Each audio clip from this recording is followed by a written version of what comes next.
बिस्मिल्लाहिर्रहमानिर्रहीम। नाज़रीन, एक नई वीडियो के साथ आपकी खिदमत में हाजिर हैं। आज की इस खास वीडियो में बात करेंगे ख्वाब के अंदर जन्नत देखने के हवाले से।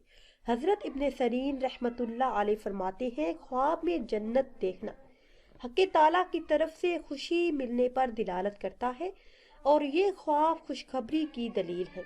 अगर साहिब ख्वाब देखे कि ख्वाब में जन्नत के मेवे लिए हैं या खाए हैं या फिर किसी ने दिए, तो दलील है कि जिस कदर मेवे खाए हैं इसी कदर इल्म दानिश पाएगा, इल्म हासिल करेगा, लेकिन कुछ खास फायदा ना उठाएगा। अगर देखे कि जन्नत में मुकीम है लेकिन वो जन्नत वीरान है, तो दलील है कि फसाद की तरफ माइल होगा। अगर साहिब ख्वाब देखे कि जन्नत के दरवाजे इस पर बंद कर दिए गए हैं, तो दलील है कि इसके माँ बाप इससे नाराज हो जाएंगे।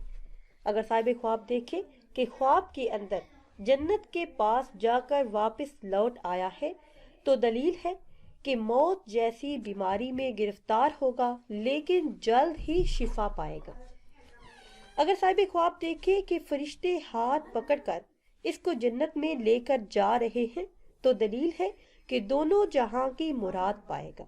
नाज़रीन सामीन, अगर वीडियो आपको अच्छी लगे तो इसे लाइक करें और शेयर करें और नई वीडियो के लिए हमारे चैनल को सब्सक्राइब करें। मुझे दीजिए इजाज़त। अल्लाह हाफिज़।